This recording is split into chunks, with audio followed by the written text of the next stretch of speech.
ఎన్ని పనులున్నా కూడా టైంకి మాత్రం కంపల్సరీగా తింటూ ఉండాలి. అప్పుడే ఆడవాళ్ళు స్ట్రాంగ్‌గా ఉంటారు. వాళ్ళు స్ట్రాంగ్‌గా ఉంటేనే ఫ్యామిలీ స్ట్రాంగ్‌గా ఉంటుంది కదా! ఇదైతే నేను చాలా గట్టిగా నమ్ముతాను. So, welcome back to our channel vibe with Nadira. ఎవరైనా మన ఛానల్‌ని ఫస్ట్ టైం చూస్తూ ఉంటే నా పేరు సమీర.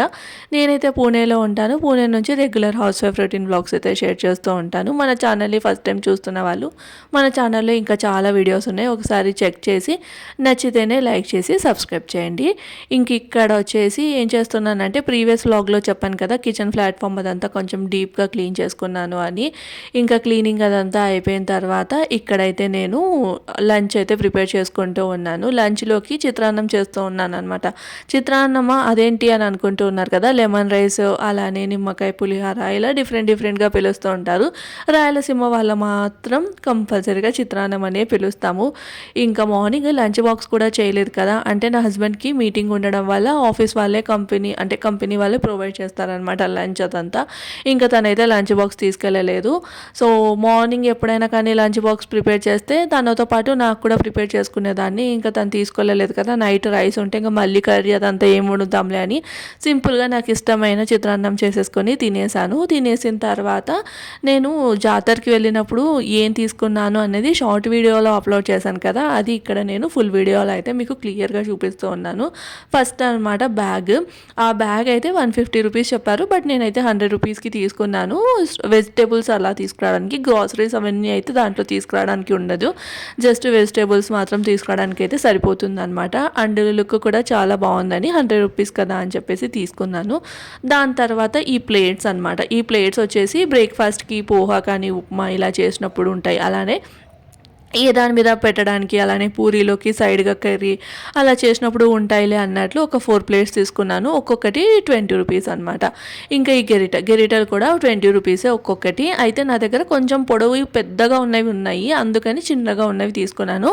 ఒకటేమో బొక్కల గెంట అంటాం కదా, సో జాలి గెంట అదొకటి తీసుకున్నాను. అలానే ఇంకా నార్మల్గా కర్రీ అది అంటే మిక్స్ చేయడానికి అట్లా చిన్న సైజువి అయితే తీసుకున్నాను అనమాట. మొత్తం 4 అయితే తీసుకున్నాను. ఈచ్ వన్ వచ్చేసి 20 రూపీస్.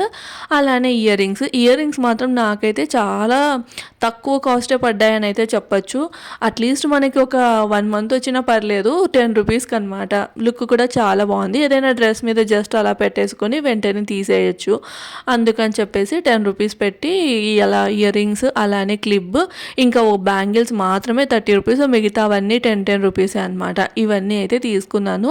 క్వాలిటీ కూడా బాగుంది. ఇక్కడ మా ఇంటి దగ్గర ఒకటి తులసి బాగానైతే ఉంటుందన్నమాట. అంటే లైక్ స్టోరే, ఒక్కొక్క క్లిప్ అంటే హెయిర్ క్లిప్ 50 రూపీస్ అలా ఉంటుంది. క్వాలిటీ అయితే ఒకసారి నాకు చాలా ఎమర్జెన్సీ అని చెప్పేసి అక్కడ తీసుకున్నాను, అంటే ఫంక్షన్కి అట్లా పెట్టుకుందామని చెప్పేసి 50 రూపీస్ అని పెట్టి తీసుకుంటే జస్ట్ మార్నింగ్ పెట్టుకున్నాను, ఈవినింగ్ అంతా ఇరిగిపోయిందనమాట. అలా ఉంటుంది షాపులలో తీసుకున్నా. కానీ ఇలా ఎప్పుడైనా బయట అట్లా 10 రూపీస్కి 5 రూపీస్కి అవి తీసుకునేవి మాత్రం చాలా స్ట్రాంగ్గా ఉంటాయి.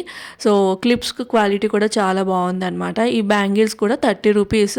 ఏదైనా ఫంక్షన్కి కానీ లేదంటే ఎప్పుడైనా అకేషన్ అలా ఉన్నప్పుడు అలా వేసేసుకొని వెంటనే తీసేయచ్చు. క్వాలిటీ అంటే ఓకే అనమాట. 30 రూపీస్కి ఇంక అంతకు మించి ఏమొస్తాయి చెప్పండి. బ్యాంగిల్స్ చూడడానికి లుక్ చాలా బాగుంది, వేసుకుంటే అసలు ఇవి ఇంత తక్కువ రేటా అన్నట్లు కూడా అనిపించదు అనమాట. ఇంక ఇక్కడ అయితే పనులన్నీ చేసేసుకున్న తర్వాత ఇంకా అలసట అనిపించి కాసేపు అలా పడుకొని టీవీ అయితే చూశాను.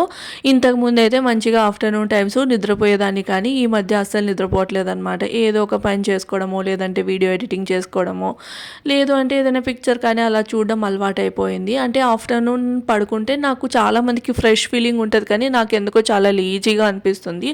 అందుకే ఇంకా నేను ఆఫ్టర్నూన్ అయితే పడుకోను. అండ్ నైట్ కూడా తొందరగా ఆఫ్టర్నూన్ పడుకొని లేచాను అంటే నైట్ 12, 1 అవుతుంది, మళ్ళీ డే మొత్తం డిస్టర్బ్ అవుతుందని ఇంకా నేనైతే ఆఫ్టర్నూన్ టైమ్స్ పడుకోవడం అవాయిడ్ చేశాను అనమాట. ఇక్కడ ఎందుకో చాలా హెడ్ఏక్గా అనిపిస్తూ ఉంటే ఇంకా మంచి స్ట్రాంగ్గా ఒక కాఫీ పెట్టేసుకుందాం కదా అని చెప్పేసి కాఫీ అయితే తాగుతూ ఉన్నాను.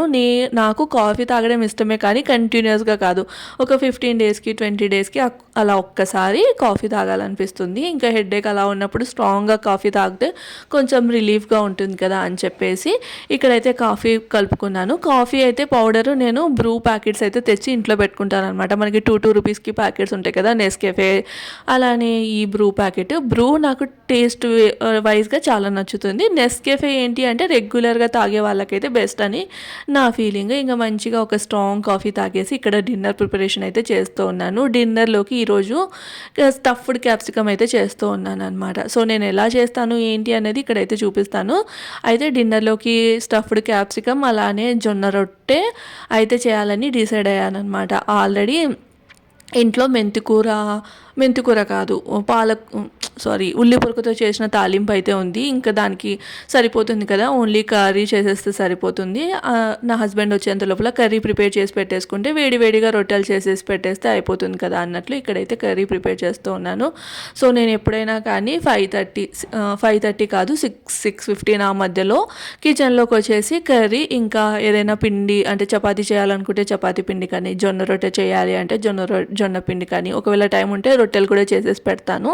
సో వచ్చిన తర్వాత ఇంకా అట్లా తినేస్తాం అనమాట. అంటే కర్రీ వేడిగా ఉంటే రొట్టె చల్లగా ఉన్నా పర్లేదు కదా. ఒక్కొక్కసారి ఏమో అప్పటికప్పుడు చేస్తాను. ఎందుకు అంటే ఇంకా నా హస్బెండ్ వచ్చిన తర్వాత నేను కిచెన్లో వంట చేసుకుంటూ ఉంటే తను డే మొత్తం ఆఫీస్లో ఉండి వస్తారు, నేను కూడా ఒక్కదాన్ని ఇంట్లో ఉంటాను కదా. ఇద్దరము మళ్ళీ నేను కిచెన్లో తనకి టీవీ చూసుకుంటే ఉంటేకినా టైం అనేది స్పెండ్ చేయలేము అన్నట్లు ఇంకా నేనైతే ఫస్ట్ మొత్తం వంట అంతా చేసేసి పెట్టేసుకుంటాను. వచ్చిన తర్వాత మంచిగా కూర్చొని తన ఆఫీస్ విషయాలు అలానే నేను డే మొత్తం ఏమేమి చేశాను అలా మాట్లాడుకుంటూ ఇంకా డిన్నర్ టైంకి అంటే ఎర్లీగా డిన్నర్ చేసేసి అలా వాకింగ్కి అయితే వెళ్తాము. సో మా రొటీన్ అయితే ఆల్మోస్ట్ ఇలానే ఉంటుంది. ఇంక ఇక్కడ కర్రీ కోసం ఏం చేశాను అంటే కాస్త ఆయిల్ వేసేసి ఫస్ట్ కొబ్బరి వేయించేసుకొని అందులోనే కొన్ని గసగసాలు, ఆనియన్స్ ఇవంతా లైట్గా వేయించుకొని మిక్సీలో వేసేసుకొని కొన్ని పల్లీలు, కొత్తిమీర, అల్లం వెల్లుల్లి పేస్ట్ ఇవన్నీ వేసేసి గ్రైండ్ చేసుకున్నాను అనమాట. ఇది స్టఫింగ్ చాలా అంటే చాలా టేస్టీగా ఉంటుంది. గసగసాలు మాత్రం కంపల్సరీగా వేయండి. నువ్వులు వేయట్లేదు, నువ్వులు వేస్తే మనకి నూనె వంకాయ టేస్ట్ అయితే వస్తుంది. అదే గసగసాలు వేస్తే మాత్రం కొంచెం రిచ్ ఫీలింగ్ అలానే రిచ్ కన్సిస్టెన్సీ మనకి రెస్టారెంట్స్లో ఉంటుంది కదా అలా ఉంటుందన్నమాట. సో ఆ మసాలా ప్రిపేర్ చేసేసుకొని క్యాప్సికమ్ ఏం చేశాను అంటే మొత్తం క్యాప్సికమ్ అలానే పెట్టుకోకుండా మధ్యలో కట్ చేసి గింజలు అయితే తీసేసి, అండ్ ఈ క్యాప్సికంలో ఏంటో ఏమో కానీ రెగ్యులర్గా అయితే క్యాప్సికంలో ఎక్కువ గింజలు ఉంటాయి, ఈ క్యాప్సికంలో అన్ని గింజలు కూడా లేవన్నమాట. సో పైన ఉన్నవంతా తీసేసి ఒక్కసారి లైట్గా ఆయిల్లో అట్లా ఫ్రై చేసుకున్నాను. ఎందుకంటే క్యాప్సికంకి కొంచెం పచ్చి వాసన అలా ఉంటుంది కదా, అందుకని చెప్పేసి ఫ్రై చేసేసుకొని ఈ మసాలా అంతా క్యాప్సికంలో స్టఫ్ చేసేసి మళ్ళీ ఒక గిన్నెలో క్యాప్సికమ్ ఫ్రై చేస్తున్నప్పుడు కాస్త ఆయిల్ మిగిలింది కదా, అదే ఆయిల్ వేసేసి జీలకర్ర ఇంకా ఆనియన్స్ కాస్త టమాటో వేసి మగ్గిన తర్వాత ఈ క్యాప్సికమ్ అయితే వేసుకోవాలి. అంటే మనం స్టఫ్ చేసుకున్న క్యాప్సికమ్ వేసేసుకొని జస్ట్ ఒక 2 minutes ఫ్రై చేసి ఇంకా మనకి మసాలా అది మిగిలి ఉంటే ఆ మసాలా కూడా వేయాలి. సో నేను ఈ మసాలాలోనే కొంచెం రుచికి సరిపడినంత ఉప్పు, కారం ఇవన్నీ వేసాను కాబట్టి సపరేట్గా జస్ట్ కొంచెం అయితే కారం వేస్తున్నాను, ఎక్కువగా కాకోకుండా లైట్గా కారం వేసుకున్నాను మసాలాలో. సో అదనమాట. ఇంకా మనకి గ్రేవీ ఎంత కావాలో అది, కొంతమందికి కొంచెం పలుచగా తినడానికి ఇష్టపడతారు, కొంతమంది మీడియం, కొంతమంది కొంచెం గట్టిగా తినడానికి ఇష్టపడతారు కదా. నేనైతే కాస్త మీడియంలో కలుపుకోవడానికి ఈజీగా ఉండడానికి తగిన విధంగా కొన్ని వాటర్ అయితే వేసాను అనమాట. వాటర్ వేసేసి ఇంకా మూత పెట్టేసి ఒక 15 minutes అలా ఉడికిస్తే, అంటే మీడియం ఫ్లేమ్లో అలా ఉడికిస్తే మనకి క్యాప్సికమ్ కూడా తొందరగానే ఉడికిపోతుంది. సో 15 minutesలో మనకి స్టఫ్డ్ క్యాప్సికమ్ అనేది రెడీ అనమాట. దాని తర్వాత ఇక్కడైతే నా హస్బెండ్ అయితే వచ్చేసారు. ఇంకా జొన్న రొట్టెలు చేద్దాం కదా అని చెప్పేసి ఫస్ట్ అయితే జొన్న రొట్టెలు చేస్తాను. ఫ్రెష్ అయ్యేంత లోపల నా రొట్టెలు కూడా అయిపోతాయి. తను ఫ్రెష్ అయ్యి వచ్చిన తర్వాత కాసేపు మాట్లాడుకున్నా కూడా వేడిగా అంటే లైక్ ఈ కర్రీ మళ్ళీ ఇంకొకసారి వేడి చేసేసుకుంటే సరిపోతుంది అంతే. ఇంక ఇక్కడైతే జొన్న రొట్టెలు ప్రిపేర్ చేస్తూ ఉన్నాను. అయితే ఇంతకుముందు నాకు అస్సలు జొన్న రొట్టెలు చేసేకి వచ్చేవే కావు. అమ్మ దగ్గర 1కి 10 సార్లు చూసి ఇప్పటికీ పర్లేదు, ఇప్పటికి వస్తాయా అంటే కన్నా కరెక్ట్గా అయితే రావు. జస్ట్ చపాతీ మనం తిక్కే ఇది ఉంటుంది కదా బేలన్, సో దాంతోనే తిక్కేసుకుంటానమాట. మెయిన్ థింగ్ దీనికి పిండి అనేది మంచిగా కలపాలన్నమాట, అంటే పిసకాలి అంటాం కదా అలా అనమాట. బాగా ఎంత మనం దాన్ని కలిపితే అంత బాగా వస్తాయి రొట్టెలు, లేదు అంటే క్రాక్స్ వస్తాయి. సో అందుకని చెప్పేసి ఇంక ఇక్కడ జొన్న పిండి అయితే ఫస్ట్ అంటే నా రేషియో ఎలా ఉంటుంది అంటే నేను 1 కప్పు వేసుకున్నాను అంటే 3 రోటీస్ అయితే అవుతాయి అనమాట. జొన్న రొట్టెలు 3 అయితే అవుతాయి. సో ఆ లెక్క ప్రకారం అయితే రొట్టెలు అనేటివి చేస్తాను. కప్పుకి కప్పు అనమాట, కప్పు వాటర్ అయితే కప్పు పిండి. సో నేను యూజ్ చేసే పిండి ఏంటంటే ఇక్కడ మనకి తెల్ల జొన్నలు అయితే దొరుకుతాయి. అవి అన్నిటికంటే కొంచెం కాస్ట్ అనమాట. మన సైడు రాయచూరు జొన్నలు అంటాం కదా, నాకైతే ఆల్మోస్ట్ అలానే అనిపిస్తుంది. బట్ ఎందుకో నాకు మన సైడు జొన్న రొట్టె చాలా బాగా నచ్చుతుంది. ఇది తెల్లగా ఉంటుంది, టేస్ట్ అంత ఉండదన్నమాట. మన సైడ్ది ఎలా ఉంటుంది అంటే కన్నా చల్లగా అయిన తర్వాత కూడా రొట్టెలు టేస్టీగా ఉంటాయి, కానీ ఇక్కడ చల్లగా అయితే తినలేము. సో వేడివేడిగా ఉన్నప్పుడు తినగలుగుతాం అనమాట. అది ఇంక ఇక్కడ చూస్తున్నారు కదా, ప్రతిసారి ట్రై చేస్తాను లైక్ చేత్తో కొట్టడానికి, అసలు చేత్తో కొట్టడానికి రానే రాదు. ఇంకా అందుకని చెప్పేసి మళ్ళీ చపాతీ కర్రతోనే తిక్కేస్తూ ఉన్నాను అనమాట. మంచిగా మనం పిండిని అనేది పిసికేస్తే ఇక్కడ మనం చపాతీ కర్రతో చపాతీ చేసుకున్నట్లే చేసేయచ్చు. రొట్టెలు ఇంకా లైక్ క్రాక్స్ అదంతా ఏం రావు, జస్ట్ లైట్గా వస్తుంది అంతే, పర్లేదు. మనం ఎలా అయినా తుంచే తింటాం కదా, పర్ఫెక్ట్ అయితే ఉంటే చేస్తూ ఉంటేనే వస్తుంది. ఏదైనా వెంటనే అయితే కన్నా పర్ఫెక్ట్గా అస్సలు రాదు కదా. సో అదనమాట.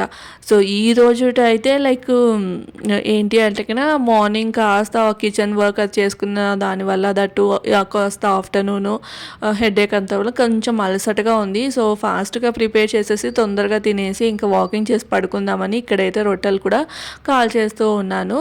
సో మా వారైతే ఇంకా పక్క నుంచి చెప్తున్నారనమాట, ఆ చపాతీ పీట అంత ఉంది కాబట్టి నువ్వు అంత రొట్టె చేసావు, ఒకవేళ అది ఇంకా పెద్దగా ఉంటే ఇంకా పెద్ద రొట్టె చేసేదాన్ని అమ్మ, మంచిదైంది నీ అంటే నీకు చేత్తో చేయడం రాకపోవడమే మంచిదైంది, లేదంటే ఇంకా ఉంది కదా కిచెన్ ప్లాట్ఫామ్ అని పెద్దగా చేసి పెట్టేదాన్ని, ఒక్క రొట్టె 2 రొట్టెలు అని పెట్టేదానివి అని అయితే నాతో అలా సరదాగా మాట్లాడుతూ ఉన్నారనమాట. తను కూడా అంతే, లైక్ ఆఫీస్ నుంచి వచ్చిన తర్వాత వెళ్ళి అలా కూర్చొని మొబైల్ చూడుకోకుండా నాతో కిచెన్లో అలా అంటే నేను కిచెన్లో ఉంటే మాత్రం ఇంకా కిచెన్లోనే అటు ఇటు వాకింగ్ చేస్తూ మాట్లాడుతూ ఉంటారనమాట.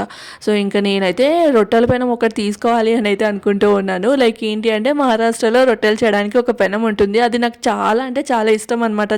అంటే అది సిల్వర్దే అంటే మనకి ఐరన్ అది అంటాం కదా, అల్యూమినియం, కానీ అది చూడ్డానికి క్యూట్గా అనిపిస్తుంది. ఏంటి అంటే నాకు ఇప్పుడు వచ్చే లైక్ కిచెన్ సెట్ కంటే కూడా మన పాతకాలంలో వాడేవాళ్ళు కదా, అవే ఎందుకో ఇష్టం. మేబీ చాలామంది అల్యూమినియం మంచిది కాదు అది ఇది అంటారు, కానీ పెద్దవాళ్ళు ఇంకా అదే కదా వాడింది, కానీ నాకు అవే చాలా బాగా కనిపిస్తాయి అనమాట. ఇత్తడి గిన్నెలు అలానే అల్యూమినియం గిన్నెలు నాకు అవే బాగా అంటే లుక్ వైజ్గా కూడా అవే నచ్చుతాయి. ఇప్పుడు ఎన్నెన్నో సెట్స్ వచ్చాయిలేండి, ఈవెన్ పాలు కాచడానికి టీ పెట్టడానికి కూడా గ్లాస్ వచ్చాయన్నమాట. గ్లాస్ దాంట్లో అంటే టీ కాచే గిన్నె కూడా గ్లాస్లో వచ్చేసాయి.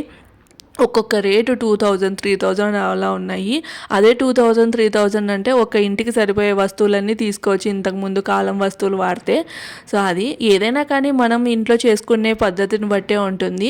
ఇప్పుడు అల్యూమినియం గిన్నెలలో వండినా కూడా వెంటనే తీసేయాలి, అందులోనే పెట్టకూడదు, వండేంత వరకే ఆ గిన్నెలో పెట్టాలి. వండిన వెంటనే మళ్ళీ ఏదైనా స్టీల్ గిన్నెలోకో అలా తీసేసుకొని సర్వ్ చేసుకోవాలన్నమాట. ఇంక ఇక్కడ రొట్టెలు కూడా రెడీ అయిపోయి, రొట్టె అయితే కాస్త మాడిపోయింది, అయినా పర్లేదు, నాకు మాడిన రొట్టె ఇష్టమే. సో నేనైతే కొంచెం గట్టిగా రొట్టెని కాల్చేసుకున్నాను అనమాట. క్యాప్సికమ్ కర్రీ చెప్పాను కదా, ఫ్రై, ఇలా తినేసి వాకింగ్కి అయితే వెళ్ళి ఇంటికైతే వచ్చేసాం. మా వారి బట్టలు ఐరన్కి ఇచ్చి ఉన్నాను. సో ఇంకా ఆ బట్టలు తీసేసుకొని వాకింగ్ చేసి ఇంటికైతే వచ్చేసాం. ఈ వ్లాగ్ అయితే ఇక్కడ చేంజ్ చేస్తున్నాను. రేపటి వ్లాగ్తో మళ్ళీ కలుస్తాం. Until then bye.